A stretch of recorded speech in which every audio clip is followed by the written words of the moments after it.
Praise రాదండి. అందరు బాగున్నారా? ఈరోజు వాక్యం చెప్పుకున్నాము.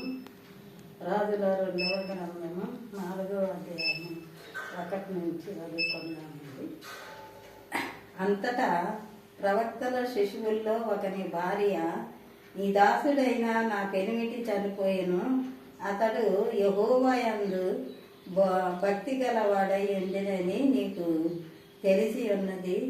ఇప్పుడు అప్పులవాడు నా ఇద్దరు కుమారులు తనకు దాసులుగా ఉండుటకై వారిని పట్టుకొని పోవుటకు వచ్చి ఉన్నాడని ఎలీషాకు మొరపెట్టగా, దేవుని స్తోత్రములండి. ఈ వాక్యం ఏదంటే, ఎలీషా గారికి శిశువులు ఉన్నారంట. శిశువుల్లో ఒక శిశువుడు చనిపోయాడంటండి. చనిపోయినప్పుడు ఆమె భార్య ఎలీషా గారి దగ్గరకు వచ్చి,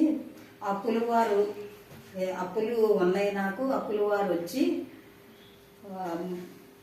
అప్పు కట్టమని వేధిస్తున్నారు, నా పిల్లలని దాసులుగా తీసుకెళ్ళటానికి వాళ్ళు సిద్ధపడుతున్నారు, నేనేం చేయాలి దైవజనుడా అని మొరపెట్టుకుందంట. ఎలీషా గారి దగ్గరకు వచ్చి మొరపెట్టినప్పుడు నా వల్ల నీకేమి కావాలని అడిగినప్పుడు, నీ ఇంట్లో ఏముంది ఎలీషా, నా వలన నీకేమి కావాలను అని అడిగిన, నీ ఇంట్లో ఏమి ఉందో అది నాకు తెలియజెప్పమన్నప్పుడు ఆమె, నా ఇంట్లో నూనె కొండ ఒకటే ఉంది, ఆ నూనె కొండ ఉందయ్యా, ఏమీ లేదు అని చెప్పినప్పుడు ఎలీషా గారు అన్నారంట, ఎదురింటికి పక్కింటికి ఆ బజార్లో ఎంత ఉండాలో మీకు ఎరువు తెచ్చుకొని కొండలు పెట్టుకొని మీ ఇంట్లో పెట్టుకొని తలుపు వేసి మీ పిల్లల్ని పంపించి ఆ కుండలు తెచ్చి తలుపు వేసుకుని ఒక్కొక్క కుండ నూనెతో పోసి, నూనె కొండ ఉందని చెప్పింది కదండి ఏమో, ఆ నూనె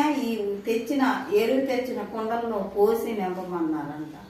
ఆ కొడుకులు తేటం పొయ్యటం, ఆ కొడుకు చదవటం అట్లా చేసినప్పుడు ఆ కుండలు అయిపోయినాయి అని చెప్పింది. ఇంకా కుండలు వేయని వాళ్ళ అమ్మ అడిగినప్పుడు, కుండలు లేవు అయిపోయినాయి అని కొడుకులు చెప్పారు.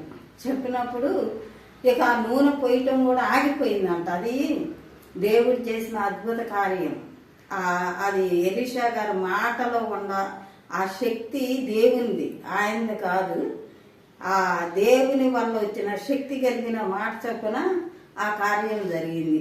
అప్పుడు ఆ కుండలు నిండినాయి కదా, దైవజనుడి దగ్గరకు పోయి చెప్పాలి అని అనుకున్నప్పుడు పోయి ఎలీషా గారి దగ్గరకు పోయి, దైవజనుడా అతను ఎద్దకు వచ్చి సంగతి తెలియజెప్పగా, అతడు నీవు పోయి ఆ నూనెను అమ్మి నీ అప్పులు తీర్చి మిగిలిన దానితో నీవు నీ పిల్లలను బ్రతుకుడని ఆమెతో చెప్పాను. దేవుడికి స్తోత్రములండి. ఎందుకంటే దైవజనుడు చెప్పాడు కాబట్టి కార్యం జరిగింది. దైవజనుడికి చెప్పాలని ఆమె వెళ్ళినప్పుడు, కొండలు ఇట్లా నిండినాయి అయ్యా, నూనె పోసాను అని చెప్పినప్పుడు ఎలీషా గారు వెళ్ళి ఆ నూనె అంతా అమ్ముకుంది, అప్పులు కట్టుకోండి, ఉండదాంతో మీ పిల్లలు నువ్వు బ్రతకమని ఆమెకు చెప్పిందంట. దైవజనుల్లో నుండి వచ్చే ప్రతి మాట దేవుని మాట, అది మంద కాదు, వాక్యమే దేవుడు, దేవుడే వాక్యం. కాబట్టి దైవజనుడి నోట వచ్చిన ప్రతి మాట కూడా దేవుడిచ్చిన మాట అని మనం ఎప్పుడైతే నమ్ముతామో, నమ్మిన వారికి గొప్ప కార్యాలు ఖచ్చితంగా జరుగుతాయండి. ఎలీషా అంత గొప్ప కార్యం చేసినందుకు ఆమె శిశువుడు భార్య ఎంతో సంతోషపడ్డది. ఎన్నో అద్భుతాలు చేసి అప్పులు తీర్చి ఆ సమస్యలు తీర్చి పిల్లలు దాసత్వంలోకి వెళ్ళపోకుండా ఎట్లయితే బయటికి వచ్చారో వాళ్ళు ఇల్లంతా సంతోషం. యేసయ్యని దేవాతి దేవుణ్ణి నమ్ముకోవటము చాలా అద్భుతముగా ఎలీషా ఉన్నంతకాలం వాళ్ళతో గడపటము అవన్నీ చేసి ఉంటారు. దేవునికి స్తోత్రములు.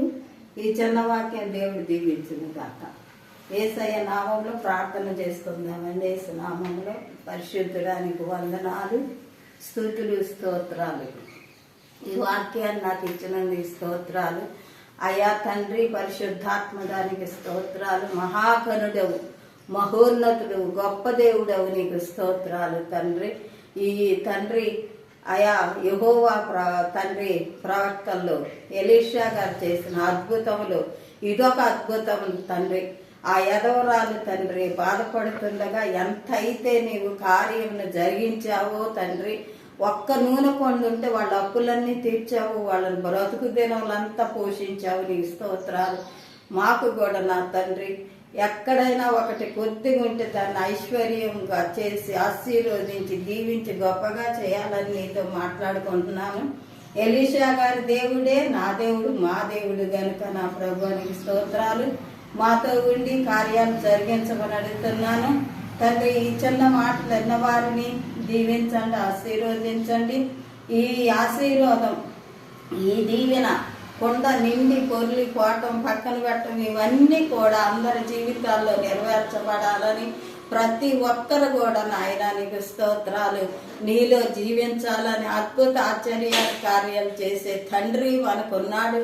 మనం దేనికైనా భయపడకూడదని అందరు కలిసి నా ప్రభువా నీలో ఉండటానికి సహాయం చేయమని అయ్యా యూట్యూబ్లో చూసేవారు కానీ ప్రార్థనా యోధులు కానీ నా తండ్రి మేము ఇక్కడ ఉన్న వాళ్ళం కానీ అంతటి తండ్రి ఈ వాక్యము అందరి హృదయంలో ఫలించి నా తండ్రి అందరి హృదయాలకి నా తండ్రి శాంతి సమాధానమునిచ్చి ఆత్మతో నింపి కాపాడమని, ఆత్మకార్యము కదా ప్రభు చేసింది, ఆత్మకార్యాలు జరిగించమని మహాశక్తిమంతుడైన యేసయ్య నామములో అడిగి వేడుకొని పొందుకొంచున్నాం మా పరమ తండ్రి యేసు నామములో ఆమేన్.